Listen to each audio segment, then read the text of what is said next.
Good afternoon to every Nigerian out there. I'm Dr. Kemi Lawrence. It's Sunday, the 24th of November, 2024.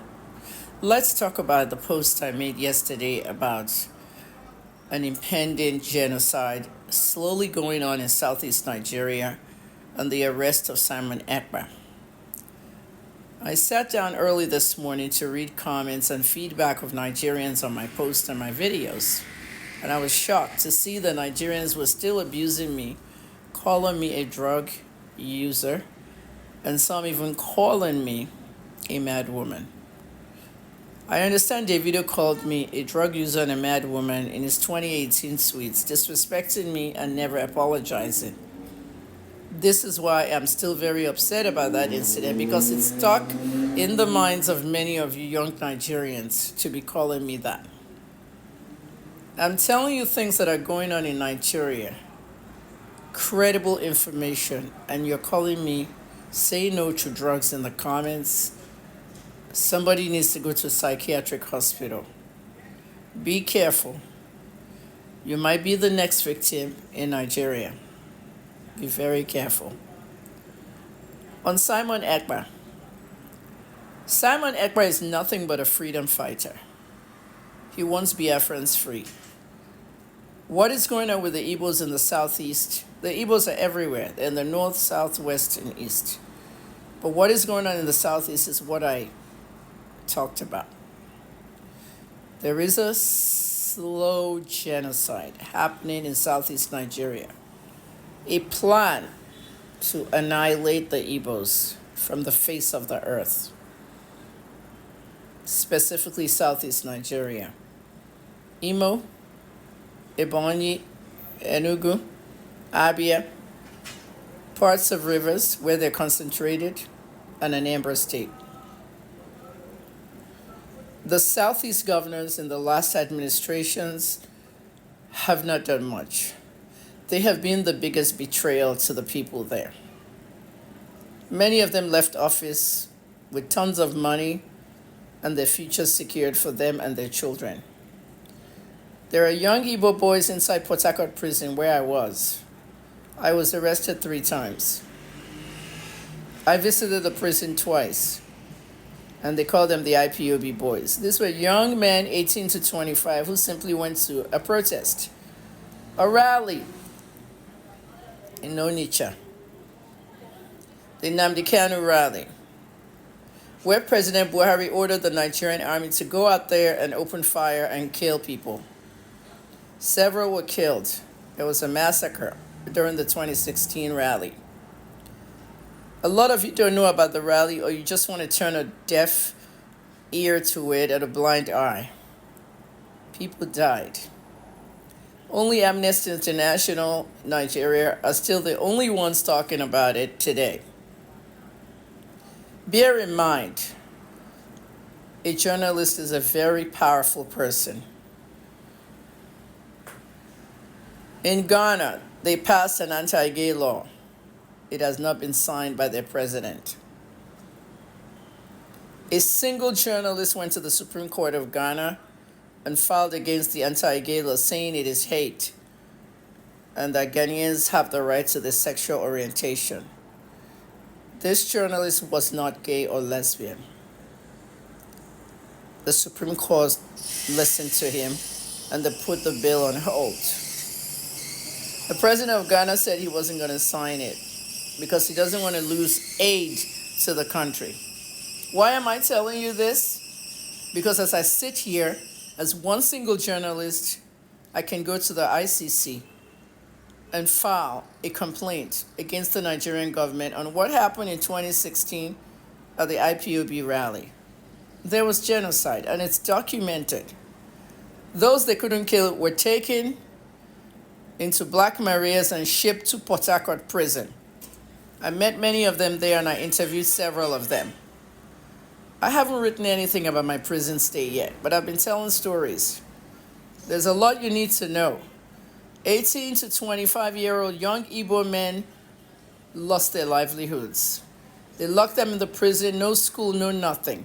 Several has even died in the prison. Hunger. Many thin. Many suffering from diseases. Suffering. Some of the families don't even know where they are till today, not knowing they may be in the prison as part of the ones that were swooped out from the rally. But instead, Boko Haram terrorists were trained, rehabilitated from being terrorists, and graduated from anti-terrorism school. They did celebrations for them, receptions. They picked up their diplomas. They put them in the army, the police, and other parts of Nigeria's parastatals to work instead of being terrorists. Well, that's good. But why couldn't they do that for the Igbo boys? The plan to eliminate Igbo people from Nigeria is very strong. I am not a freedom fighter. Nigeria is at its worst right now, and this country does not need to be in any form of one Nigeria. This country has to go back to regional governments if it ever wants to work again. I'm a product of a regional government. My father was a commissioner in the Akintola and Fani Kayode administration during Tafawa Balewa. Do you remember that bill that my father wanted to put out? That they should privatize electricity instead of NEPA? The government refused. The Balewa administration refused. 64 years later, we have privatizing of electricity, discos and gencos, and we still cannot power Nigeria. When my father became governor at 48 years old in 1983, he suggested to President Shagari that we should have a sanitation system. Once a month, nobody can travel out of their house until 10 a.m. My father started sanitation in Nigeria because Ibadan was the most dirty city in Nigeria, or the dirtiest. It worked, and President Shagari implemented it all over. And that's why you have Loma in Lagos and others. The same for the yellow fever traffic guys, a division of the Nigerian police, to have them directing traffic for all the traffic in Nigeria and then build traffic lights. My father started that as well. And you have LASMA and all of them now. I'm talking about my father starting this and that because Nigeria needs young people who can start something. And I feel that when you go to Aba, Nigeria, and see what the young Igbo boys are doing over there, we need many of them out of that prison into the society, integrated well, and they can become good members of Nigerian society. If you call IPOB a terrorist group, so why didn't you rehabilitate the IPOB boys in the prison? You can't have your cake and eat it, because one, we know that IPOB is not a terrorist group. The mainstream media knows it, but they will never talk about it because their bosses and their owners are the same politicians. If you have a problem in Nigeria, you can't report to the mainstream media because they're owned by the same people frustrating you. Simon Ekpa is nothing but a freedom fighter, nothing but another fan of IPOB trying to get Biafra.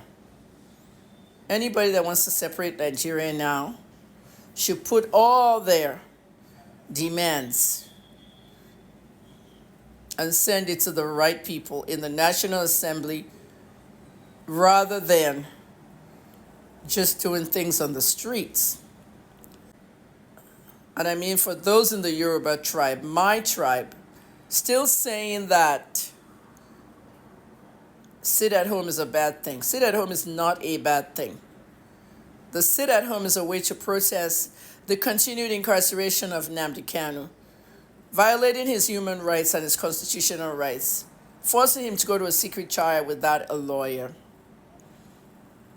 So if they want to sit at home, let the Igbos sit at home. And if Simon wants to order sit-at-homes, let the sit-at-home happen. I'm for the sit-at-home. The sit-at-home is just another sign that the Igbo leaders, the governors, have no power in that area. Do you see a bank opening a sit-at-home? No, nobody. Respect the Igbos. I will keep talking. You can continue calling me names. I will keep talking.